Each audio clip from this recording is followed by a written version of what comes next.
The evening was a soft, unremarkable Tuesday in late September, the kind of day that slips into memory without leaving a fingerprint. John Anderson, a man of 42 whose life was measured in spreadsheets and school schedules, finished the last of his meatloaf. Across the table, his wife Sarah recounted a minor drama from the PTA meeting, her hands moving as she spoke. Their daughter, Emily, 12 and newly fascinated by her own mysterious inner world, pushed peas around her plate. Ben, only 8, was engrossed in the construction of a fortress from his mashed potatoes. The kitchen light was warm, pooling on the oak table, illuminating the ordinary clutter of family life: a homework worksheet, a stray crayon, a glass of water with a faint lipstick smudge. John felt a familiar, comfortable fullness, a contentment that was as much a part of his routine as the morning commute. He was a creature of habit, a man who found solace in predictability. The day had been a standard one at the firm, a quiet hum of numbers and reconciliations. Nothing was pending, no crisis loomed. His mind, for once, was pleasantly blank, occupied only by the domestic symphony before him. He glanced at the clock above the stove. It was 7:38 p.m. With a soft sigh of completion, he pushed his chair back, the legs whispering against the tile. "Mail," he said, the single word more a statement of fact than an announcement. It was his nightly ritual, a small, solitary task he performed after dinner, a brief foray into the cooling evening air. Sarah nodded absently, already rising to clear the plates. John's phone, its battery icon flashing a meek red, lay plugged into its charger on the kitchen counter. He looked at it, considered, and left it. It was a 90-second walk to the communal boxes at the end of the cul-de-sac. What could he possibly need it for? He shrugged into a light gray jacket, a thin barrier against the mild chill. He did not take his keys from the bowl by the door, nor his wallet from the dresser upstairs. He was stepping into his own front yard, into the embrace of a neighborhood he could navigate blindfolded. He gave Sarah a passing smile, a non-event in the catalog of their shared glances, and ruffled Ben's hair as he passed, earning a half-hearted protest. Then he opened the front door. The suburban night greeted him with its gentle, predictable stillness. Porch lights glowed like orderly fireflies along Maple Crest Lane. The air smelled of damp grass and distant fireplace smoke. To his left, the Gibson's sprinkler system hissed a steady rhythm. To his right, the long, straight driveway stretched out to meet the street lamp's orange halo. He took a deep breath, the air cool in his lungs, and began the familiar walk. His shoes crunched lightly on the gravel edging. He thought of nothing in particular, perhaps the quarterly reports awaiting him tomorrow, perhaps the faint promise of weekend rain. He was a man in his own kingdom, secure and unobserved, performing the last act of a day that was utterly, completely normal. He reached the asphalt of the street and turned left toward the cluster of mailboxes, his figure growing smaller as he moved away from the warm light of the house, stepping into the vast, quiet ordinary that would, in mere minutes, become the site of an impossible vanishing. The investigation would later dissect those minutes with forensic precision, transforming an ordinary evening into a timeline of eerie silence. It began at 7:42:07 p.m., according to the timestamp on the Andersons' own doorbell camera. John Anderson stepped off his porch and onto the driveway, his hands tucked into the pockets of his light jacket. The grainy image showed a man at ease, his posture relaxed, his stride unhurried. He walked down the gentle slope of his driveway, the sensor light above the garage door casting his long, thin shadow ahead of him like a silent guide. At the asphalt, he turned left. A neighbor's security camera, mounted under the eaves of a house 4 doors down, captured the next fragment. At 7:42:41 p.m., John's back entered the edge of its frame. He was a solitary figure on the empty sidewalk, moving past manicured lawns and darkened living room windows. The camera's angle was wide, encompassing the street, the opposite sidewalk, and a slice of the night sky. No other person was visible. No car passed. The only movement was the gentle sway of a birch tree in a faint breeze. His walk to the communal mailboxes, a cluster of 12 silver units on a concrete pad at the cul-de-sac's apex, was a journey he had made thousands of times. It should have taken 90 seconds. At 7:43:20 p.m., he passed the Larson residence where the camera's view ended. His figure grew smaller, indistinct, and then he stepped beyond the camera's reach at 7:43:58 p.m. He was now in a blind spot, a 30-yard stretch of sidewalk illuminated by streetlights but unobserved by any digital eye. The mailbox kiosk itself was just around a gentle curve, shielded from direct view by a large ornamental maple. The timeline now entered the realm of estimation and later profound mystery. He should have arrived at the boxes by 7:44:30 p.m. He should have spent a minute, perhaps two, retrieving his mail from box 307. He should have turned around and begun the walk back, reappearing in the neighbor's camera frame by no later than 7:47 p.m. He did not reappear. Inside the house, the ordinary evening continued its gentle momentum. Sarah cleared the table, her movements automatic. The children migrated to the living room, the sounds of a cartoon filtering down the hall. She loaded the dishwasher, wiped the counters, and glanced at the clock. It was 7:52 p.m. A faint first thread of unease, thin as a spider's silk, drifted through her mind. He was taking longer than usual. Perhaps he'd run into Mr. Evans from number 42, who loved to talk about his rose bushes. She called his cell phone, hearing the muffled buzz from its charger on the counter. The sound was both normal and suddenly alien. He never forgot his phone. At 7:55 p.m., she peered out the kitchen window. The driveway was empty, the street beyond it still and quiet. The unease tightened. She walked to the front door, opened it, and stood on the porch. The night air felt colder now. She looked left, toward the mailboxes. The orange glow of the street lamp near the kiosk painted the maple tree in stark black and orange relief. Nothing moved. She called his name, her voice sounding small and swallowed by the vast suburban quiet. Only the distant hum of the highway answered. At 8:05 p.m., the unease crystallized into a cold, sharp decision. Telling the children she'd be right back, she slipped on her own shoes and stepped outside. She walked quickly down the driveway, her arms crossed against the chill. Her footsteps on the sidewalk seemed unbearably loud. She passed the same lawns, the same silent houses. The world felt familiar, yet profoundly wrong, like a stage set after the actors had vanished. She rounded the curve, and the mailbox kiosk came into full view. It was deserted.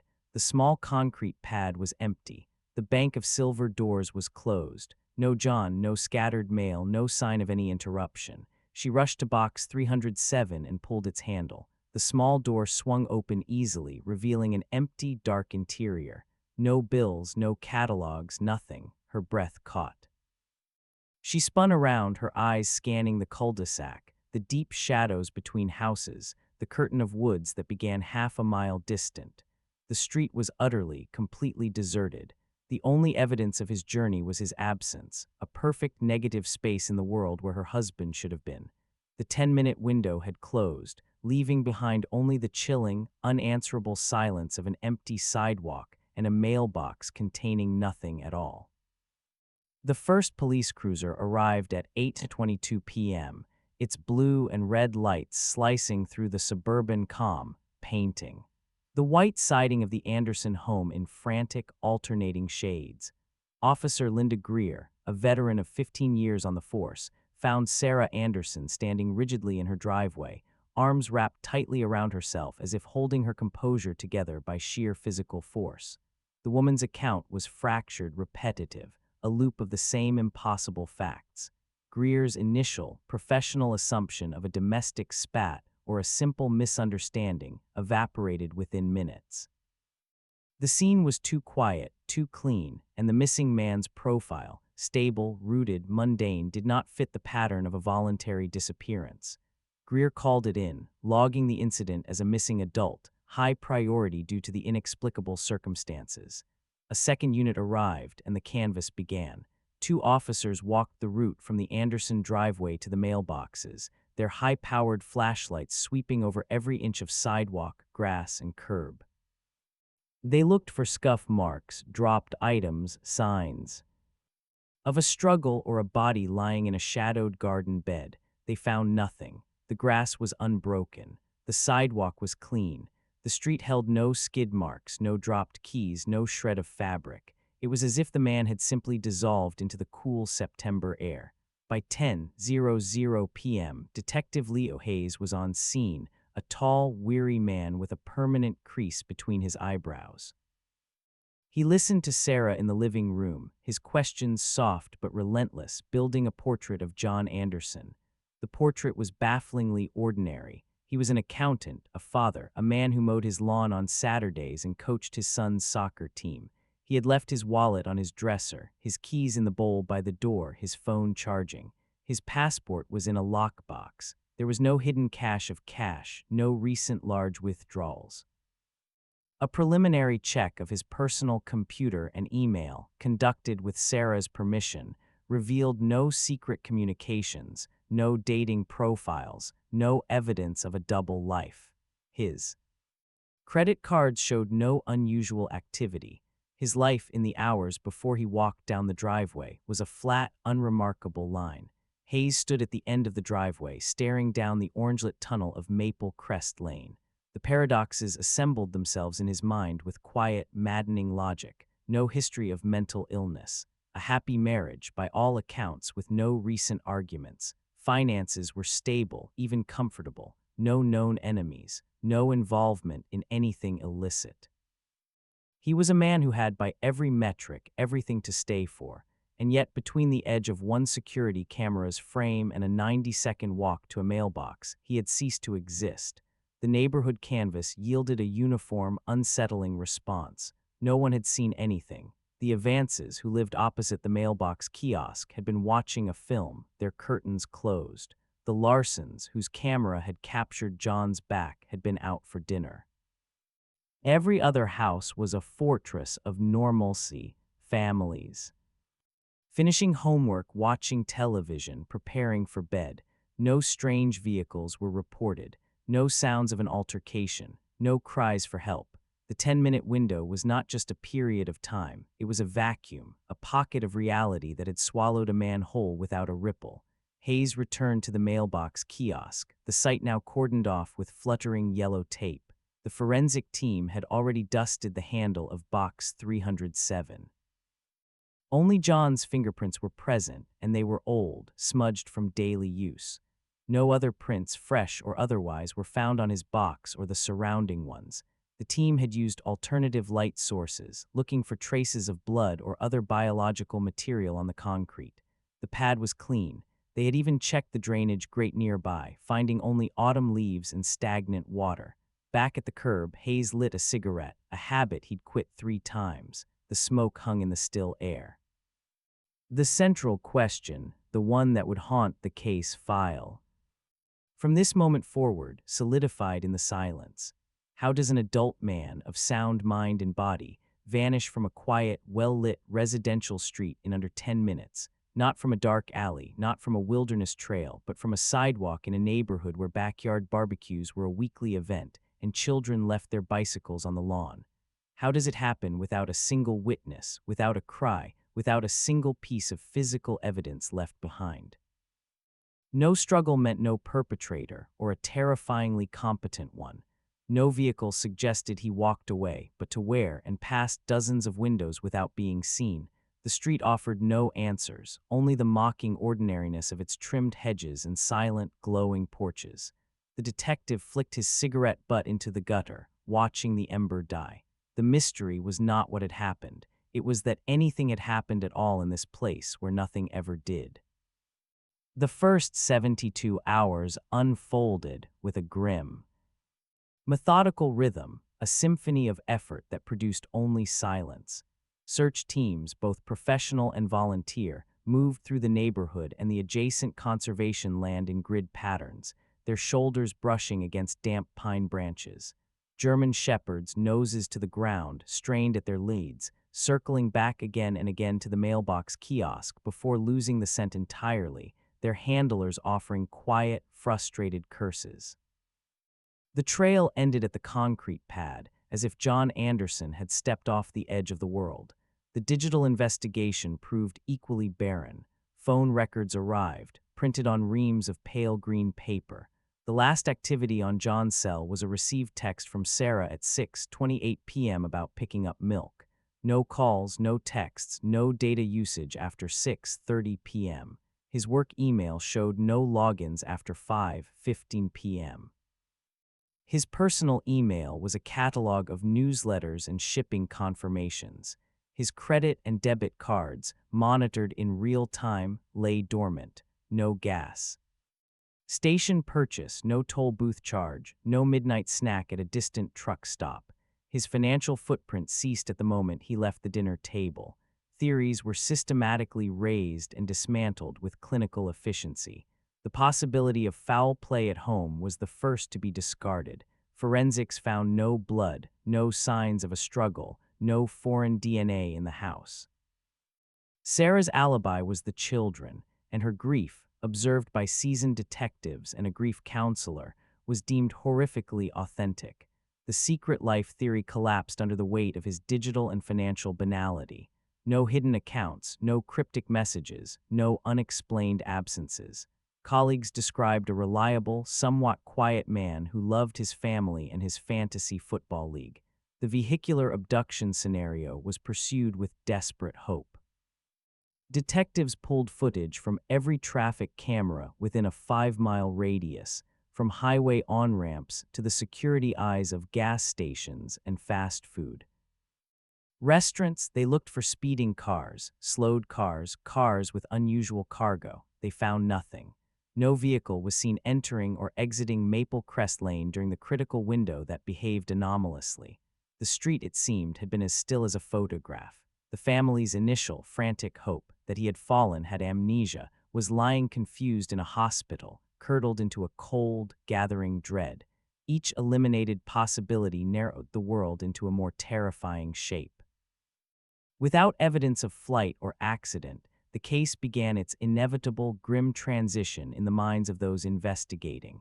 The missing persons bulletin, with John's smiling, ordinary face, slowly took on the subtext of a different kind of poster. The language in the reports shifted subtly. Missing was now often followed by under suspicious circumstances. Abduction was whispered, though without a ransom note or any motive. It was a hollow, terrifying word. Or worse, hung unspoken in the air of the task. Force room, a heavy fog no one dared acknowledge directly. By the end of the third day, the command post in the community center was dismantled. The volunteer searchers went home, their boots muddy, their faces etched with sympathetic exhaustion. The detectives returned to their desks, the Anderson file already thickening with negative reports. The single, stark column of what they knew, he walked down his driveway, was dwarfed by the sprawling, empty ledger of what they did not. Every logical avenue terminated in a blank wall. The case had not gone cold. It had never generated any heat at all. It was born silent, a vacuum of information where a man had been. For Sarah, waiting in the house that now felt like a museum of a life interrupted, the silence was the loudest sound she had ever heard, a roaring absence that filled every room, punctuated only by the useless, comforting chime of the doorbell as neighbors dropped off casseroles they knew would go uneaten. The official case file. Once thick with action reports and forensic requests, eventually slimmed to a core of permanent, unresolved queries. These were not theories but formalized gaps, each a monument to the investigation's failure. They were typed on separate sheets, a stark list under the heading Persistent Inconsistencies. The first and most haunting: why did he leave without his phone? In an age of perpetual tethering, this single deviation from routine was the original fracture. The phone was found at 22% battery, not the critical red he had seen. He had simply left it. Was it a subconscious desire for a moment of true disconnection, a tiny rebellion against the digital leash, or did he know on some level that he would not need it? The question taunted investigators, for the answer, whether mundane or sinister, held the key to his state of mind in those final, normal seconds. The second question probed the possibility of a planned, if brief, encounter. Was he meeting someone? The timeline allowed for it. If he had walked to the mailbox and found someone waiting, a person he knew, whose presence raised no alarm. He could have been persuaded to take a few steps into a blind spot, into a vehicle, or the shadows between houses. But who? No friend, colleague, or acquaintance had any reason to meet him in the dark at a mailbox. No one reported arranging such a meeting. No evidence suggested a clandestine relationship. The question lingered, fueled by the sheer improbability of perfect randomness. Medical possibilities formed the third category. Could a sudden, catastrophic neurological event have occurred? A fugue state, a complex partial seizure, a transient global amnesia episode, each could explain a man wandering away in a confused state. Yet the geography conspired against it. The neighborhood was a web of light, sound, and eyes. A man in medical distress would likely have been noticed stumbling, appearing disoriented. He would have left a trail, however erratic he would have eventually been found, alive or deceased, in a ditch, a backyard, a parking lot. The searches of the half-mile distant woods, the 2-mile distant riverbanks with sonar yielded nothing. The land did not give him up, which suggested either an unnatural removal or a cognitive event so precise it allowed him to vanish with intentional stealth, a contradiction in terms. The geography itself became a question. The woods were young, sparse, easily traversed by search teams. The river was slow-moving and shallow that season. A body would likely have snagged. Every conceivable path, along roadways, through backyards, across fields, was scrutinized. Each was a potential route, yet each was also a gauntlet of potential witnesses and cameras he somehow avoided. The landscape offered possibilities, but in practice, no plausible exit. The file included brief, factual summaries of interviews with 2 retired detectives consulted years later. Their frustration was palpable, even in the clipped prose. One, a former cold case specialist, noted the perfect storm of negative evidence. The other, a behavioral analyst, wrote of the null profile, stating that everything about John Anderson's life argued against voluntary disappearance, while the complete lack of evidence argued against foul play. The case defied categorization, existing in a liminal space between accident and crime, between choice and force. The questions were not leads, they were the walls of the maze. They stood unchallenged, not because they were brilliant, but because they were all that remained when every fact had been stripped away, leaving only the immutable, maddening silence of that 10-minute window on Maple Crest Lane. The ghost did not haunt the house, it was the house. 1 year to the day after John Anderson walked down the driveway, the home on Maple Crest Lane was a museum of suspended animation. Time had not stopped, but it had warped, stretching each day into a thin, agonizing wire Sarah was forced to walk. The grief was not a clean cut, but a chronic, festering condition, complicated by the utter absence of a body to bury or a story to mourn. They were trapped in a perpetual waiting room, a place without a door marked exit. Sarah's mornings began with a ritual of preservation. Before waking the children, she would open her laptop and log into John's social media profiles. She did not post, but she scrolled, ensuring his digital likeness remained active. His last innocuous post, a shared article about playoff baseball, still visible. She responded to the occasional thinking of you message from distant acquaintances with a simple thank you, as if she were merely tending his garden while he was on a long trip. The automated birthday reminders from the sites were small, cruel shocks. She would click ignore, her finger trembling, preserving the last logged-in location on their home router. To deactivate the accounts would feel like signing a death certificate with no cause of death. Listed an act of surrender to avoid. The children carried the shadow differently, their grief a shape-shifting thing they could not fully comprehend. Emily, now 13, had retreated into a shell of academic perfectionism, her school notebooks filled with impossibly neat diagrams and equations, as if she could solve for the variable of her father's absence. Her teachers reported a quiet, diligent student who never caused trouble, but who flinched at sudden noises and stared blankly out windows during class. At home, she avoided the living room where the family photos were and had taken to sleeping with a pile of textbooks on her bed, a a fortress of facts against the terrifying unknown. Ben, 9, had developed a stutter that came and went like a nervous tide. He had stopped playing soccer, the sight of the empty sideline where John used to stand too painful to bear. Instead, he built elaborate, winding structures with his blocks in the corner of his room, labyrinths with no exit. Sometimes Sarah would hear him whispering to himself, a low, urgent monologue, as if explaining the rules of a game only he understood. He asked no questions about where his dad had gone. The question was too big, its answer a formless monster lurking in the corner. The emptiness was most profound in the daily rituals, those automatic acts now filled with echoing silence. Setting the table for dinner was a fresh agony each evening. Sarah would automatically take out 4 plates, her hands moving before her mind could intervene. The moment of realization, the clutch in her chest, the slow, awful return of the 3rd plate to the cabinet was a small death she died every day. His chair at the kitchen table remained pushed in untouched, a monument. No one sat in it, but no one suggested removing it. It was simply there, a hollow centerpiece around which their diminished orbits revolved.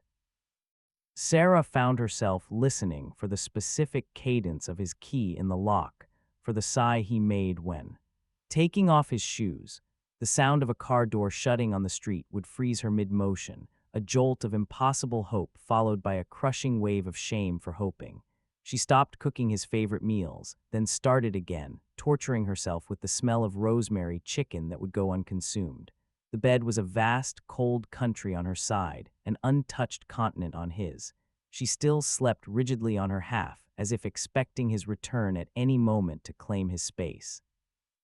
The world outside had moved on, a fact both merciful and cruel. The missing posters, once bright and urgent on every telephone pole, had faded to sun-bleached ghosts, then been torn down by weather or city workers. The news cycles had long since churned to other tragedies. The neighborhood had performed its duty of casseroles and concerned looks, but normalcy, like water, had seeped back into the cracks. Lawns were mowed, children laughed on trampolines, and the street at 7:42 p.m. was just a street again. This return to ordinary life around her felt like a betrayal, a collective agreement to pretend the chasm in her world was not still there, wide and hungry and deep. The most haunting part was the lack of a narrative. Grief for death has a shape, a beginning, a middle, and end, however brutal. It has a story. He was sick. There was an accident. This had none. It was a blank page, an erased chapter. Was he suffering? Was he at peace? Had it been quick? Was he somehow still alive? The questions were infinite, looping, and every possible answer was both a torment and a relief. To imagine him dead was a horror. To imagine him alive and choosing not to contact them was a different, deeper hell. The not knowing was a constant, low-grade fever, a poison in the bloodstream of their lives. They were marooned in a present that could not end, because the past had never properly concluded, mourning a man who was neither here nor there, but suspended forever in the 10-minute window. September evening, leaving his family to dwell in the endless, shadowed afternoon of his disappearance. The disappearance of John Anderson left a scar on the community, a hairline fracture in the bedrock of suburban certainty. In the immediate aftermath, a neighborhood watch group had formed, holding earnest meetings in the Larsons' living room. They printed maps, assigned street captains, and walked nightly patrols with high-powered flashlights, their beams cutting through the dark with a new, fearful purpose. They were not looking for a specific threat, but for the very idea that a threat could exist here on their quiet, tree-lined street. The group dissolved within 6 months, not from lack of care, but from the exhausting, demoralizing reality of guarding against a phantom. There was nothing to watch for. The enemy was not a prowler or a suspicious van. It was an absence, a negative space that no amount of vigilance could fill. The maps were folded away, the flashlights returned to utility drawers, and the street, by unspoken agreement, was allowed to revert to its illusion of safety. The vacuum of facts became fertile ground for speculation, much of it flourishing in the shadowed corners of the internet. Online forums dedicated to true crime and unsolved mysteries discovered the case. Threads multiplied, dissecting the few known details with an intensity that bordered on the grotesque. armchair detectives constructed elaborate, baseless theories. Some painted John as a secret gambler who had staged his own disappearance, ignoring the complete lack of financial motive or preparatory activity. Others wove tales of witness protection or government abduction, narratives that crumbled under the slightest scrutiny of his profoundly ordinary life. A particularly persistent faction fixated on Sarah, analyzing her television interviews for micro-expressions of guilt, transforming her profound grief into evidence of a sinister plot. These digital whispers occasionally seeped into the real world, arriving in the form of anonymous, painful messages in her social media inbox, or worse, in speculative comments on local news articles that friends would hesitantly screenshot and send to her. Each one was a fresh violation, turning her private agony into public entertainment, her husband into a puzzle for strangers to solve over their morning coffee. The official status of the case, 5 years on, was a bureaucratic limbo. It was classified as cold but remained technically unsealed, a semantic distinction that meant little in practice. The investigative team had long since been reassigned. Now, a single detective from the county's cold case unit was tasked with an annual review. Each October, Detective Leo Hayes, older now, the crease between his brows permanently etched, would pull the Anderson file from its cabinet. He would spend an afternoon rereading the reports, checking for any new hits on John's social security number or fingerprints in any updated database. He would rewatch the grainy doorbell footage, the silent walk down the driveway that never changed. The review was a ritual of frustration. No new evidence ever surfaced. No confessions were made. No bodies were found that matched the description. The file would be closed again for another year, a little thicker with dust. Sarah's own ritual was more personal, more raw. Each year on the anniversary, she would drive to the county headquarters. She would sit in the same vinyl chair outside Hayes's office, her hands clasped tightly in her lap. He would invite her in, offer her coffee she never drank, and deliver the same update with a gentleness that never quite masked his professional defeat. There was nothing new to report. The trail was cold. They would keep looking. She would nod, thank him, and leave, the exchange a painful confirmation of the stalled world she inhabited. The visit was not about hope, but about duty, a refusal to let the calendar turn without marking it. Without forcing the official world to acknowledge, once a year, that John Anderson was still gone. The final scene of this chapter, and of the long shadow, always played out at the same time in the same place. As dusk settled on Maple Crest Lane each September evening, a subtle change would come over the house. The children, now teenagers, would retreat to their rooms, sensing the shift. At precisely 7:42 p.m., Sarah would open the front door. She would walk down the driveway, her footsteps tracing the same path his had taken. She would stop at the end, where the gravel met the asphalt, and stand perfectly still. She would look left, toward the mailbox kiosk, now just a vague shape in the deepening twilight. She did not walk to it anymore. She simply stood, a solitary figure under the orange street lamp, her gaze fixed on the empty spot where the neighbor's camera had captured his back for the final time. She did not cry. She hardly breathed. She just stood there in the cool evening air, bearing witness to the nothingness. The street around her was quiet, ordinary, at peace. Cars occasionally passed, their headlights sweeping over her unmoving form. In that moment, she was both a widow and not a widow, a woman waiting for a man who would never come up the walk. She was the monument to the mystery, the living question mark at the end of the driveway, staring into the 10-minute window that had swallowed her life whole, and which, every year on this night, remained as black, as silent, and as impenetrable as it had been on the first.